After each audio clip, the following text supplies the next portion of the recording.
Actor Keerthy Suresh அவர்களுக்கு வர December மாதம் கல்யாணம் அப்படிங்கிற செய்தி தான் இன்னைக்கு காலையில் வெளியாகி சோசியல் மீடியாவில் ரொம்பவே ட்ரெண்டிங்காக போய்கிட்டு இருக்கு.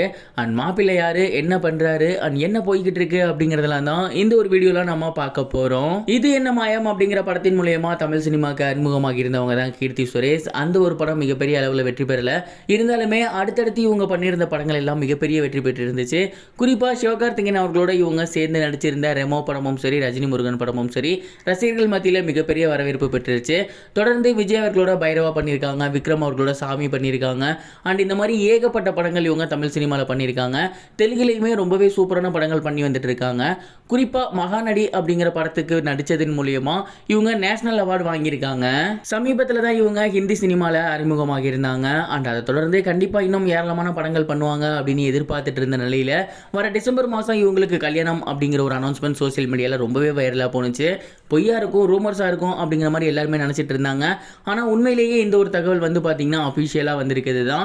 கீர்த்தி சுரேஷ் அவர்களோட கிட்டத்தட்ட 15 வருஷ பழக்கமான ஆண்டனி தட்டில் அப்படிங்கிறவங்க கூட தான் இவங்களுக்கு மேரேஜ் ஆக போகுது. கிட்டத்தட்ட 15 வருஷம் இவங்க ரெண்டு பேத்துக்குள்ளேயுமே பழக்கம் இருக்குது, நல்ல நட்பு இருக்குது, அது காதலாக மாறி இருக்கு. அண்ட் இவங்க ரெண்டு பேருமே அவங்களோட வீட்டில் அப்ரோச் பண்ணியிருக்காங்க. ரெண்டு பேர்த்து வீட்லேயுமே பச்சை கொடி காட்ட இவங்க ரெண்டு பேருமே பார்த்தீங்கன்னா கூடிய சீக்கிரத்தில் வந்துட்டு கல்யாணம் பண்ணிக்க போகிறாங்க.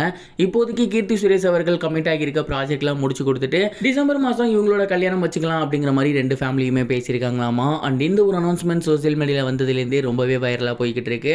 மேலும் கீர்த்தி சுரேஷ் அவர்கள் அவங்களோட வருங்கால கணவரான ஆண்டனி அவர்களோட எடுத்துக்கிட்ட ஃபோட்டோவுமே சோசியல் மீடியாவில் ரொம்பவே ட்ரெண்டிங்காக போய்கிட்டு இருக்கு. அடுத்ததாக தமிழில் கீர்த்தி சுரேஷுக்கு ரிவால்வர் ரீட்டா அப்படிங்கிற படம் தான் வெளியாக காத்திருக்கு. அதை தொடர்ந்து இந்த ஒரு கல்யாணம் நடக்கவும் இருக்கு. கீர்த்தி சுரேஷ் அவர்களோட கல்யாண அனௌன்ஸ்மெண்ட் பற்றி நீங்கள் என்ன நினைக்கிறீங்க, உங்களோட தாட் என்ன அப்படிங்கிறத மறக்காம கமெண்ட் பாக்ஸில் ஷேர் பண்ணுங்க.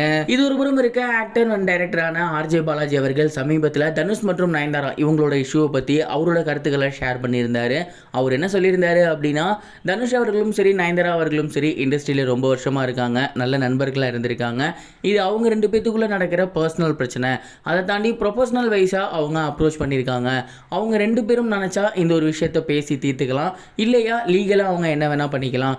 இப்போ வரைக்கும் தனுஷ் சார் இதை பற்றி வாயத்துறக்க கிடையாது. அப்படி இருக்கையில் மூணாவது மனுஷங்களான நம்ம இதை பற்றி பேசுறது அப்படிங்கிறது சரி கிடையாது. தனுஷாராக இருக்கட்டும் இல்லை நயன்தாராக இருக்கட்டும், அவங்க ரெண்டு பேரும் பேசி தீர்த்துக்கட்டும். ஊர் ரெண்டு பட்டா கூத்தாடிக்கு கொண்டாட்டம் அப்படின்னு சொல்லுவாங்க. அந்த மாதிரி இரு நடிகருக்கு இடையில ஏதாவது சண்டை வந்துச்சு அப்படின்னா தேவையில்லாமல் மூணாவதாக இருக்கக்கூடிய சோசியல் மீடியா இன்ஃப்ளூயன்சர்ஸ் அப்படி இல்லைனா யூடியூப்ல இருக்கக்கூடியவங்க தேவையில்லாமல் பேசிட்டு இருக்காங்க. நான் அதை பண்ணக்கூடாதுன்னு நினைக்கிறேன். எனக்கு ரெண்டு பேருமே பர்சனலாக நல்ல நண்பர்கள் தான். கூடிய சீக்கிரமே அவங்க ரெண்டு பேரும் பேசி இந்த பிரச்சனையை தீர்த்தா நல்லா இருக்கும் அப்படிங்கிற மாதிரி சொல்லியிருந்தாரு. ஆர்ஜே பாலாஜி அவர்களோட இந்த ஒரு பதிலை பற்றி நீங்கள் என்ன நினைக்கிறீங்க? கமெண்ட் பாக்ஸ்ல ஷேர் பண்ணுங்க. சப்ஸ்கிரைப் பண்ணனா மறக்காம சப்ஸ்கிரைப் பண்ணிக்கங்க. உடனடி அப்டேட்ஸ் பெறுவதற்கு நோட்டிஃபிகேஷன் பெல்லையும் கிளிக் பண்ணிக்கங்க.